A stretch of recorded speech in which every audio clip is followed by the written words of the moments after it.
Black Panther: Wakanda Forever is the latest installment in the Marvel Cinematic Universe and probably the film that I have been most excited about, most eagerly waiting for, along with so many other people. We all know that the first installment of Black Panther was an international phenomenon, and there was just this huge shadow cast with the loss of Chadwick Boseman, who played Black Panther. It just left a hole in the heart of so many people, myself included. When the news broke of him passing, I remember I had at least 3 different friends give me a call just to make sure I was okay, because they knew how devastated I would be at the loss of this incredible man, an actor who was able to do so much in such a short amount of time and inspire so many people, not just through his Black Panther role, but through so many others. So when I came into this movie, I knew that tears were a very high possibility, but I do think that I underestimated just how strong and powerful the emotions in this film would be. To hit all these, goals as a business, as a piece of entertainment, and also to be a piece of art that pays tribute in a respectful, tasteful way for the loss of Chadwick Boseman. It's just such an impressive thing to do.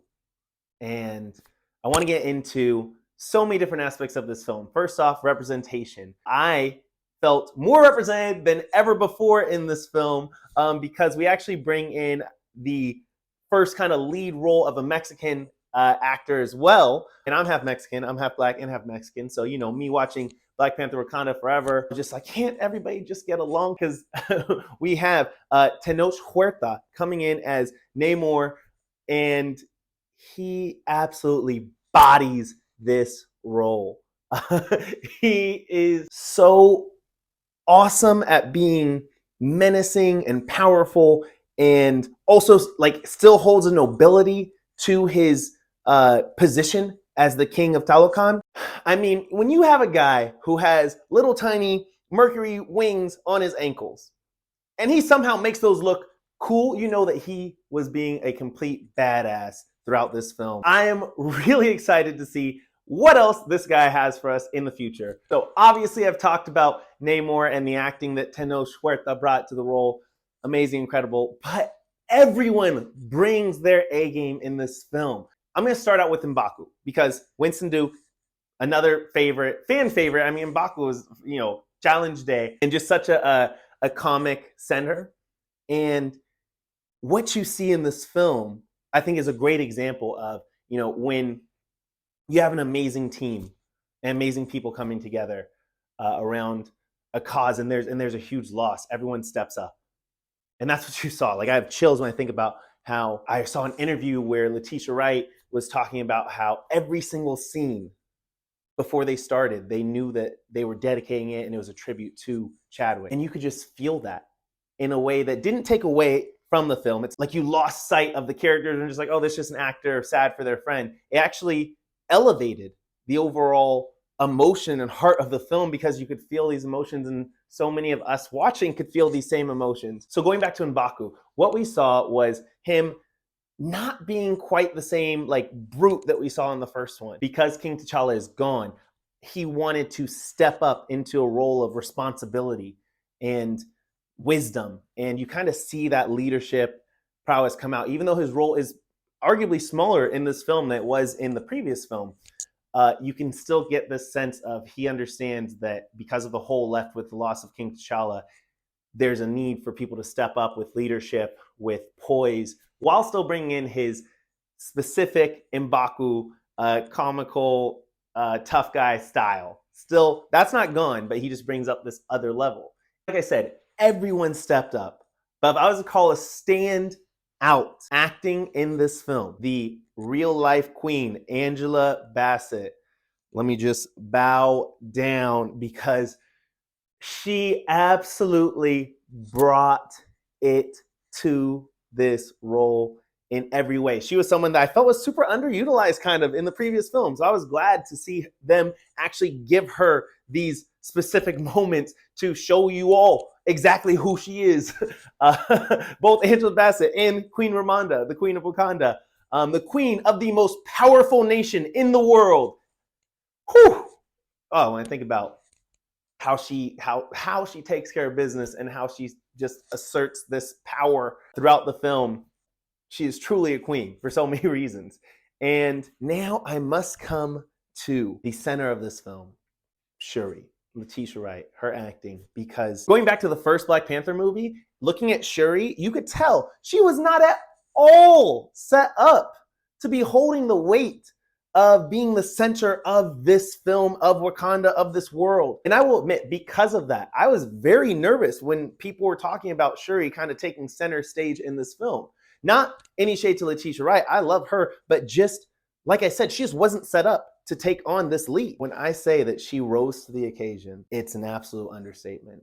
In so many moments, you can feel the growth in the center stage. Like, I think about the Falcon and the Winter Soldier series. That was essentially an 8-9 hour series of moving Anthony Mackie's Falcon into the new role of the mantle of Captain America. They accomplished that same sort of lift, if not even exceeded, of a character's role to this sort of mantle in a single film.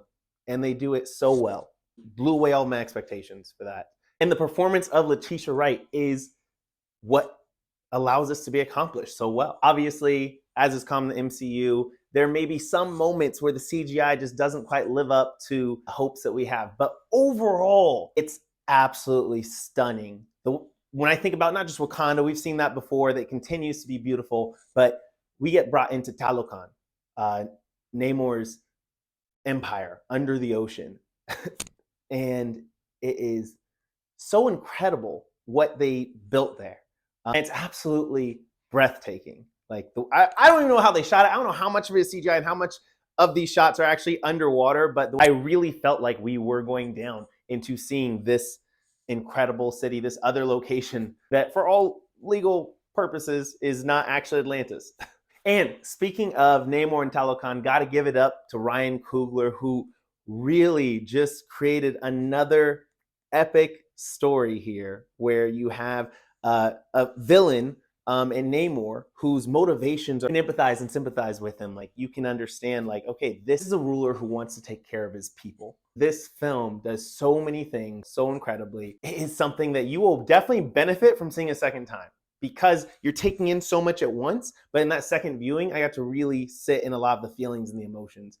And that was just what this film deserves, because it does so well, delivering so much, not just story, but meaning, which, in a superhero film can sometimes be difficult to accomplish. And to accomplish it as well as this team did, I have nothing but praise. Yeah, the whole team did it. Go see Black Panther, Wakanda Forever. I gotta give a special shout out thanks to Juju, aka Straw Hat Goofy. Make sure you check him out on all the channels. He's amazing. He hosted a screening, an early screening with Disney, and I got to go. That's where I got this dope shirt. And getting to see that movie then, and then a second time, because I already had my tickets for opening day, of course, I really got to take in all of the emotional sides of the film and the details so much better, because I wasn't like overwhelmed like with my tears and excitement, because these films can be overstimulating in general. And a side note, in addition to the emotions, Black Panther Wakanda Forever has probably one of the best fight scenes in all the MCU. And for comparison, I think that the best fight scene in the MCU in the standalone films, not talking the Avengers films, it's a different conversation. In the standalone films, I think that the best fight scene is in Captain America, Winter Soldier, when Bucky and Steve Rogers have their first head-to-head fight, like on the bridge. Like the hand-to-hand combat in that scene. I'm gonna make a whole nother video just talking about that scene, or talking about like that whole movie, so many things. But there's a scene in this film, a fight scene, that I'd say is as good, if not better, and the new Black Panther isn't even involved. So I'm gonna tease that for you. You can watch it, enjoy it. You have to let me know in the comments once you see it if you agree. Don't agree, that's okay. You're just wrong, but that's fine. But I'm so excited about this film. Like I said, go see it, then go see it again so you can appreciate everything.